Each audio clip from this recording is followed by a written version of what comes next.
જેટલાય મહાપુરુષો થઈ ગયા, જેટલાય પછી જૈનમાં થયા હોય કે અજૈનમાં થયા હોય, જેટલાય મહાપુરુષો થયા છે એમના મૂળમાં શું છે? મૂળમાં શું છે? સત્સંગ. મહાવીર ભગવાનને આપણે લઈએ કે આદિનાથ ભગવાનને આપણે લઈએ કે પારસનાથ ભગવાનને આપણે લઈએ કે બીજા ધુરંધર આચાર્ય ભગવંતો થઈ ગયા એમના પ્રસંગો આપણે લઈએ તો સૌ મહાપુરુષોના મૂળમાં સત્સંગ રહેલો છે. એટલે જીવન વિકાસ માટે સત્સંગ પાયાનું છે, પહેલું પગથિયું છે. જ્યાં સુધી વ્યક્તિ સત્સંગ નહીં કરે ત્યાં સુધી એને સચોટ રસ્તો નહીં મળે. સુંદર રસ્તો શોધવા માટે, સુંદર રસ્તો મેળવવા માટે વ્યક્તિને સત્સંગ કરવું પડશે, કરવું જ પડશે. એક સરસ મજાનો સુવિચાર છે હિન્દીમાં, बुरे लोगों की साथ मीठे जहर की तरह, बुरे लोगों का संग मीठे जहर की तरह होता है, खराब मानसों સાથેનો સંગ मीठा जहर જેવો હોય છે. जो शुरू में मीठा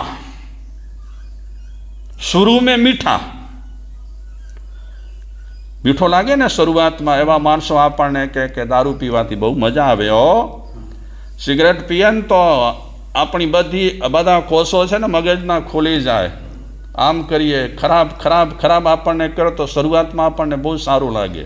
મને એમ ક્યારેક થાય, તમાકુ જે વ્યક્તિ ખાય એને બીમારી ક્યારે ન થાય.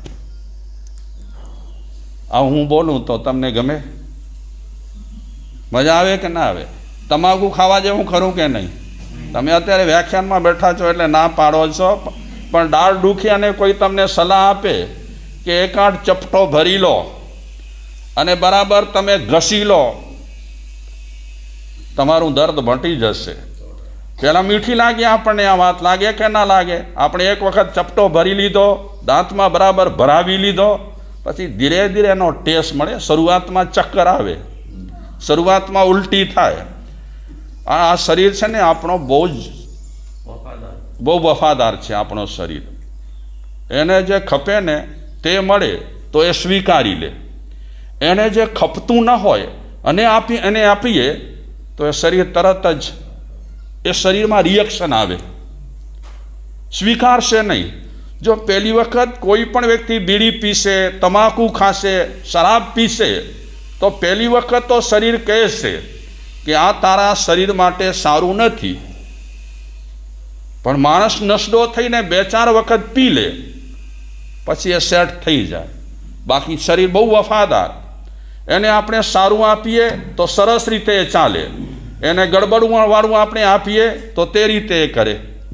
બીજી વાત, આપણને તંદુરસ્ત રહેવું હોય તો શું કરવું જોઈએ? તંદુરસ્ત રહેવા માટે આપણે કેવા પ્રયાસ કરીએ? શરીરને તંદુરસ્ત રાખવો છે, આપણે કિંમત જાણ્યા, અને બીમારી વિશે પણ આપણને ખબર પડી કે રૂગ્ણ થઈશું તો ઘડીએ ડૉક્ટરની પાસે જવું પડશે, હોસ્પિટલના ધક્કા ખાવા પડશે. એના કરતાં શરૂઆતથી જ આપણે તંદુરસ્ત રહીએ તો માણસ જ્યારે પોતાની તંદુરસ્તીની ખબર પડે ત્યારે હરેક ચીજમાં જાગૃત રહે, ખાવામાં, પીવામાં, હરવામાં, ફરવામાં. તરત જ એને કોઈ પણ વસ્તુ આપણે આપીએ તો એ કહી દે કે મારા શરીરને સેટ નહીં થાય, મને નહીં ખપે. તંદુરસ્તીની જેને કાંઈ કિંમત રહેલી છે એની વાત કરીએ છીએ, બાકી જેને તંદુરસ્તીની કિંમત જ નથી એ તો જે આવે તે હોયા, હા, ગળકતો જાય, પછી કહે કે આજે પેટ ઠીક નથી. જે વ્યક્તિ પોતાના શરીરની તંદુરસ્તી જાણે છે અને તંદુરસ્તીની કિંમત જાણે છે એ વ્યક્તિ પોતાના શરીરમાં જે તે વસ્તુ, આપણી ભાષામાં કહીએ તો ઓરશે નહીં, લેશે નહીં. બહુ ચોક્કસ હોય ઘણા લોકો ખાવા પીવામાં, અને હંમેશા શરીરને તંદુરસ્ત રાખવા માટે વ્યક્તિએ જુવાન અવસ્થામાં જાગવું જોઈએ. આપણે ક્યારે જાગીએ છીએ? હા, જ્યારે મોટા થઈએ, શરીર જ્યારે આપણને કાંઈ ખબર આપે કે હવે તમે ઢીલા થઈ રહ્યા છો ત્યારે આપણે જાગીએ કે હવે આમ નહીં ને આમ કરવું જોઈએ. જે રીતે શરીર માટે છે તે રીતે સંઘ માટે છે. સારો ખોરાક લઈએ તો શરીર આપણો તંદુરસ્ત રહે, સારો સંઘ કરીએ તો આપણો મન તંદુરસ્ત રહે. તનને તંદુરસ્ત રાખવા માટે સારું ખાવું જોઈએ, વ્યવસ્થિત ખાવું જોઈએ, સમજી સોચીને ખાવું જોઈએ, વિવેક સાથે ખાવું જોઈએ. એ તનની તંદુરસ્તી માટે છે. તો તે રીતે મનની તંદુરસ્તી માટે પણ જેની તેની સાથે બેસવું ન જોઈએ, જેવા તેવા લોકોની સાથે બેસવું ન જોઈએ, જેની તેની સોબત ન કરવી જોઈએ. અગર જેની તેની આપણે સોબત કરીએ તો જે રીતે જે તે ખાવાથી તન બગડે, તો જે તે વ્યક્તિઓની સાથે બેઠક કરવાથી શું બગડે? મન બગડે. ઘણા વ્યક્તિઓ આપણને બહુ સારા વિચાર આપે, તો સારા વિચાર જે વ્યક્તિ આપતી હોય આપણના જીવનના ઉત્થાન માટે, આપણા જીવનની પ્રગતિ માટે, એ વ્યક્તિની સાથે ચોક્કસ બેઠક કરવાની. પણ જે તે વ્યક્તિ એલ ફેલ વાતો આપણા કાનમાં કચરાની જેમ નાખતો હોય એવા વ્યક્તિઓની સાથે બેઠક રાખીએ તો મન રૂગ્ણ થાય, બીમાર થાય મન. અને મન બીમાર બને તો આપણને સારું કંઈ કરવાનું મન ન થાય, નરસું કરવાનું બહુ મન થાય. એટલે મનને પણ તંદુરસ્ત રાખવા જેવો છે અને તનને પણ તંદુરસ્ત રાખવા જેવો છે. તન તંદુરસ્ત રહેશે તો તે રીતે આપણને ફાયદો છે. મન તંદુરસ્ત રહેશે મારો કે તમારો તો તે રીતે ફાયદો છે. મન તંદુરસ્ત હોય તો કેટલું સારું. તનને તંદુરસ્ત રાખવા માટે આપણે કેટલાક ઉપચારો પણ કરીએ, પ્રયોગો પણ કરીએ, કેટલીક દવાઓ પણ લઈએ કે મારો તન તંદુરસ્ત રહે. તો તે રીતે મનને તંદુરસ્ત રાખવા માટે પણ દવાઓ લેવા જેવી છે. મનને તંદુરસ્ત રાખવા માટે સારામાં સારી અને ઊંચામાં ઊંચી દવા હોય તો કઈ છે? સત્સંગ એ ઊંચામાં ઊંચી દવા રેલી છે. આપણે ધર્મમાં ગમે તેટલા આગળ વધી ગયા હોઈએ તો પણ સત્સંગ તો લગાતાર કરવા જેવો છે, સત્સંગ છોડવા જેવો નથી. ક્રિયામાં ભાવ જગાડવા હોય આપણને, આમ ક્રિયા છે ને આપણે ઓગ સંજ્ઞાથી કરીએ, ઘણી ક્રિયાઓ કરીએ ઓગ સંજ્ઞા હોય, દર વર્ષે કરતા હોઈએ, ચાલો આ વર્ષે પણ ફટફટ પૂરું. પણ સત્સંગ સતત ચાલુ હોય, સારું વાંચન ચાલુ હોય તો ક્રિયામાં ભાવ જાગે અને ઉત્કૃષ્ટ ભાવથી આપણે ક્રિયા કરીએ, ફટફટ ન કરીએ. ખાલી ક્રિયા કરવા પૂરતી આપણે ક્રિયા ન કરીએ. ક્રિયામાં સમય તો જેટલો જવાનો હોય તેટલો જ જાય. હા, ફટફટ કરી અને આપણે કેટલી મિનિટો બચાવીએ? કેટલી મિનિટો બચે? હા, 5 મિનિટ 10 મિનિટ બચે. એ 10 મિનિટમાં આપણે શું કરી શકવાના? એના કરતાં ભલે 5-10 મિનિટ થાય, પણ મારે ભાવ જગાડી કરીને જે તે અનુષ્ઠાન મારે કરવા છે સરખી રીતે જ કરવા છે. એટલે ઓગ સંજ્ઞાથી આપણે કરીએ એના કરતાં સારી ભાવનાથી, ઊંચી ભાવનાથી, ઉત્કૃષ્ટ ભાવથી, ભાવોલ્લાસથી કરીએ એ બહુ સારું. આપણે બધા પ્રતિક્રમણ પણ કેમ બોલાવીએ છીએ? તમે નહીં, અમે પણ. હા, ભજ પરા પારો છે, હાણે તો જો વારો છે, ભજ પરા પારો છે, હાણે તાજો વારો છે. હા, કૌશક બાઉશક બધી ચીજો કેવી કરીએ છીએ? જો મેળાવો આપણે નિરાતે કરીએ ને, મેળાવો નિરાતે. બાકી ધર્મની ક્રિયાઓ લોકો શું જો કરે તમે તારે જણ્યારી અંદર કે સમજો સમી ગયો હો ફટ. અને પછી છેલ્લે આપણે બોલીએ સૂત્ર ભણતી વખતે કાનો મંત્ર મીનું પદ અક્ષર ઓછું વધીકું ભણાયું હોય તો ઈચ્છા મીનું. આ રસ્તો બહુ સારો છે જૈન ધર્મમાં, બહુ સારામાં સારો રસ્તો રહેલો છે. પહેલા દોડાવે રાખવાનું, પછી છેલ્લે એક સૂત્ર બોલી દેવાનું કે જે કાંઈ થયું હોય તે મિચ્છામી ડુક્કડમ. ભાવોલ્લાસ ક્રિયામાં જગાડવા માટે વ્યક્તિએ હંમેશા સત્સંગમાં રહેવું એ અતિ જરૂરી છે. 5 પ્રહર ધંધા કિયા, 5 પ્રહર ધંધા કિયા, 3 પ્રહર ગए સોય, 3 પ્રહર गए सोए, 1 घड़ी सत्संग किया, 1 घड़ी सत्संग किया, તો મુક્તિ કહાં સે હોય? તો મુક્તિ કહાં સે હોય? આપણને બધાને ક્યાં જવું છે? હા, મોક્ષમાં જવું છે. એક ફ્લાઇટ તૈયાર કરીશું આપણે બધા, હા, બેસી જઈશું અને જલ્દી જલ્દી જ્યાં જવું છે ત્યાં પહોંચી જશું. પણ આમને આમ પહોંચાય નહીં. સાધુઓથી પહોંચાશે નહીં, ખાલી વાતો કરવાથી પહોંચાશે? ત્યાં પહોંચવા માટે તો ખપી જવું પડશે. હા, કુરબાન થઈ જવું પડશે. ત્યારે આપણને માંડ માંડ જ્યાં જવું છે ત્યાં પહોંચવાનું થશે. બાકી આ દુહામાં કહે છે 5 પ્રહર ધંધા કિયા. 5 પ્રહર એટલે કેટલો સમય?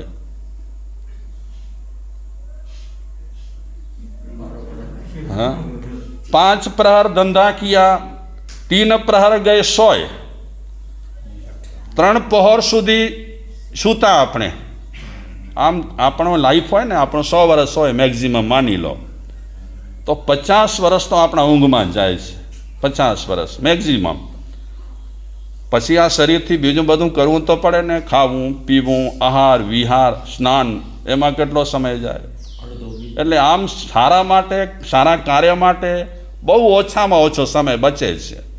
આ તો ઠીક છે, માપરમાં તમે બેઠા છો, મુંબઈમાં આવો તો વ્યાખ્યાનમાં જાઓ રોજ?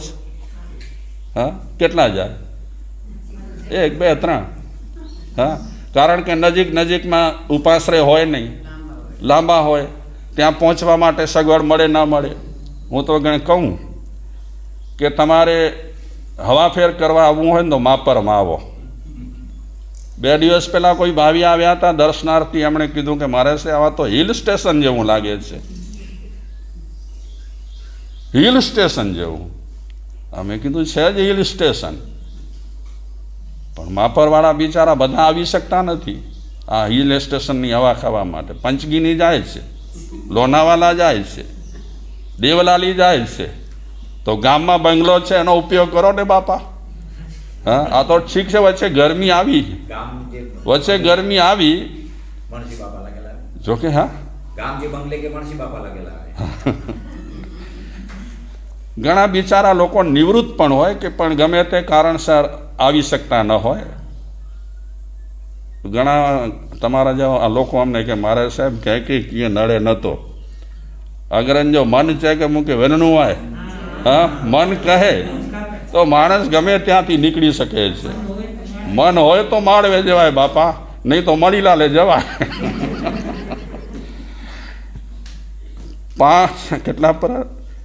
5 પ્રહર ધંધા કિયા, 3 પ્રહર ગયે 100. 1 ઘડી સત્સંગ કી. કેટલું સત્સંગ થાય છે? 2 ઘડી માની લો માજી. આપણે આખા દિવસમાં આ પ્રોગ્રામ 1 કલાક રાખ્યું છે ને, અને 1 કલાકમાં પણ તમે અડધો કલાક વ્યાખ્યાનમાં ઊંઘ ખેંચે રાખો. કેમ ચાલે? 1 કલાકમાં અડધો કલાક આમ ચાલ્યો જાય, થોડી વાર આમ થોડી વાર આમ, તો પછી શું સાંભળ્યું ને શું ગયું? હા, પછી ઓયમાં ને ગોયમાં જેવું થાય. 1 પ્રહર સત્સંગ માણસ કરે તો આ દુહામાં કહે છે કે મુક્તિ કહાં સે હોય? ક્યાંથી મુક્તિ થાય? સત્સંગ તો શિરમોર છે. અને આ બધું મનુષ્ય જન્મમાં થઈ શક્યો. એક સરસ મજાનો દ્રષ્ટાંત છે કે એક દાદા રોજ સવારે ઉઠતા, સ્નાન કરતા, પછી ગીતા પાઠ કરવા બેસતા. તો દાદાનો એક પોતરો હતો, એ વહેલો ઉઠી જાય, એ નાઈ લે અને એ પણ દાદાની જેમ ગીતા પાઠમાં બેસી જાય. એટલે દાદા જે કરે ને તે પુત્ર પણ કરે અને પૌત્ર પણ કરે. એનો દાખલો છે આ કલ્યાણજી બાપા છે ને. હું જોઉં છું, જ્યારથી ભણતો હતો ત્યારથી અત્યાર સુધી જોઉં છું કે ધર્મમાં રતી બહુ એમને. અહીંયા પેઢી હતી, પેઢી શું કહેવાય, હે કમિટી હતી. પછી આ લદુભાઈ આ દુકાનો બધી બંધ થાય એટલે ચોપડા ઉપાડીને જાય, કલ્યાણજીભાઈ ચોપડા ઉપાડીને જાય. એ દ્રશ્યો જોયા જ છે. દાદા ધર્મી તો એની અસર પુત્રોને પણ થાય, પૌત્રોને પણ થાય. અને એવું ઉદાહરણ છે આપનું કે જે ભાઈઓ આવે છે એટલે કે એમના જેટલા પુત્રો આવે છે, પુત્ર વધુઓ આવે છે, તરત જ ધર્મ ધ્યાન જોડાઈ જાય છે.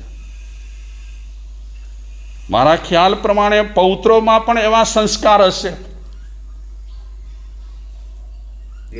એટલે એક વાત યાદ રાખવાની, ઉપદેશથી દીકરાઓ ક્યારે પણ સુધરે નહીં. કોઈ માણસ સંતાનોને ઉપદેશથી સુધારવા માંગતો હોય, બિલકુલ નહીં સુધરે. શેનાથી સુધરે?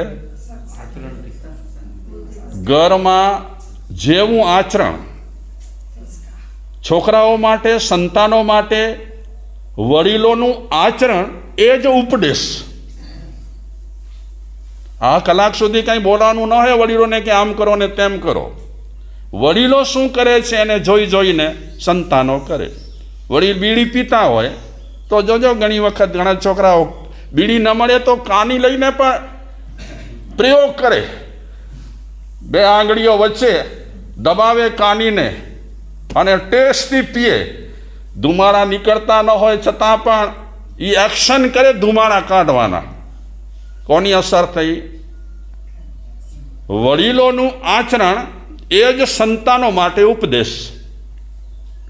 અને લાંબા લાંબા ઉપદેશથી સંતાનો ક્યારે સુધરે નહીં. એ તો આપણને વડીલોને આદત પડી ગઈ હોય ઉપદેશ આપવાની. હવે વડીલ પોતે બીડી પીતા હોય ને છોકરાને કે બીડી ન પીવાય હોય, બીડીથી તો બહુ નુકસાની થાય. તો પહેલાંના છોકરાઓ કાંઈ બોલતા નહીં, પણ આજના છોકરાઓ ફટાક કરીને કહી દે.